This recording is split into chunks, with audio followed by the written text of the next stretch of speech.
Assalamualaikum warahmatullahi wabarakatuh. Perkenalkan, nama saya Wina Mustika dengan NIM 031112400002. Nah, pendahuluannya itu, yang pertama, pengertian piutang wesel, yang kedua, hal-hal yang harus diperhatikan, ketiga, mengidentifikasi tanggal jatuh tempo wesel, dan keempat, mengidentifikasi jangka waktu diskonto, yang terakhir, contoh soal. Nah, apa sih piutang wesel? Piutang wesel atau wesel tagih merupakan janji tertulis yang dibuat oleh pihak debitor yang berutang kepada pihak kreditor yang memberikan utang untuk membayar sejumlah uang seperti yang tertera dalam surat janji tersebut pada waktu yang telah ditentukan di masa yang akan datang. Piutang wesel dapat disebabkan dengan dua hal. Yang ke satu, transaksi penjualan kredit, dan kedua, pemberian pinjaman yang dilakukan perusahaan. Adapun hal-hal yang harus diperhatikan dibagi menjadi tiga. Yang ke satu itu pinjaman pokok. Pinjaman pokok, jumlah yang dipinjam atau dipinjamkan oleh pihak tertentu. Kedua, tanggal jatuh tempo wesel, tanggal waktu pembayaran wesel. Dan ketiga, tingkat bunga atau persen, tingkat bunga yang ditentukan dalam wesel. Mengidentifikasi tanggal jatuh tempo wesel dengan contoh, sebuah wesel diterbitkan tanggal 26 April 2015 dengan umur wesel 90 hari, maka jatuh tempo wesel pada bulan April 30 hari dikurangi 26 dengan sisa 4 hari. Dengan bulan selanjutnya yaitu bulan Mei 31 hari, Juni 30 hari, Juli 25 hari. Jadi keseluruhan 90 hari. Nah, wesel akan jatuh tempo pada tanggal 25 Juli 2015. Selanjutnya, mengidentifikasi jangka waktu diskonto. Dihitungkan dari tanggal diskonto ke tanggal jatuh tempo. Contohnya itu, didiskontokan wesel tagih tanggal 18 Mei 2016, jatuh temponya 2 Juli. Maka jangka waktu diskonto pada bulan Mei terdapat 31 hari dikurangi 18, dan sisanya itu 13 hari. Pada bulan selanjutnya, Juni 30 hari, dan Juli sisa 2 hari. Jadi total keseluruhannya itu 45 hari. Jadi jangka waktu diskontonya itu 45 hari.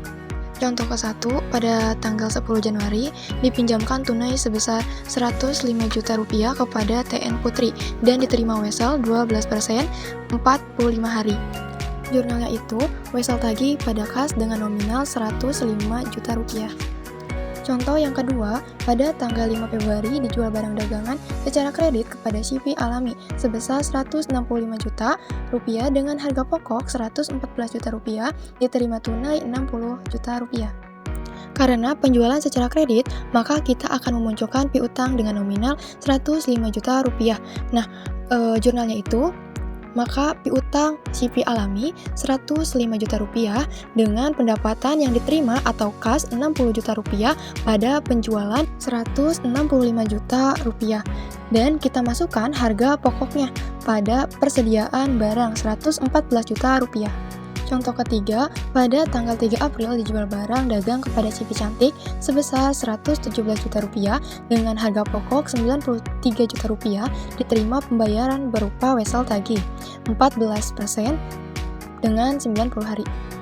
Walau tidak tertulis sebagai penjualan secara kredit, tetapi yang kita terima bukan pembayaran secara tunai, tapi berupa wesel tagih. Berarti penjualan ini sama dengan penjualan secara kredit. Maka jurnalnya itu wesel tagih pada penjualan dengan total 117 juta rupiah dan HPP pada PBD 93 juta rupiah. Soal keempat, pada tanggal 18 Mei didiskontokan wesel tagih dari Shivi Cantik kepada Bank Panin dengan tingkat diskonto 20%. Nah, soal 4 ini masih berhubungan dengan soal ketiga.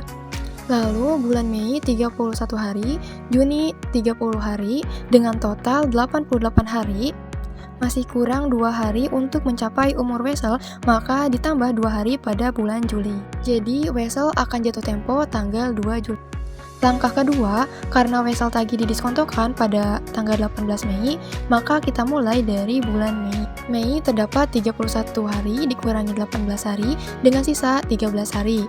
Lalu bulan Juni 30 hari dengan sisa pada bulan Juli 2 hari. Jadi jangka waktu didiskontokannya itu 45 hari. Lalu langkah ketiga, perhitungan didiskonto. Nah, Wesel tagih yang telah didiskontokan tadi 117 juta rupiah di soal.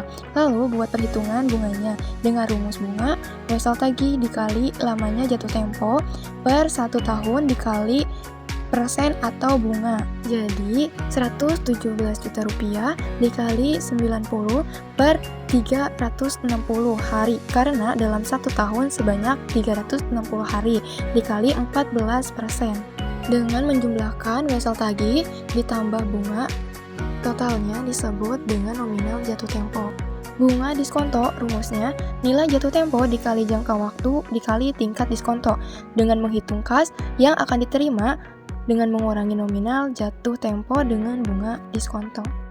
Dalam perhitungan selisih, dengan melihat wesel tagih dan kas yang diterima, apabila wesel tagih lebih besar daripada kas yang diterima, maka akan menjadi beban bunga. Tetapi apabila kas yang diterima lebih besar daripada wesel tagih, maka akan menjadi pendapatan bunga.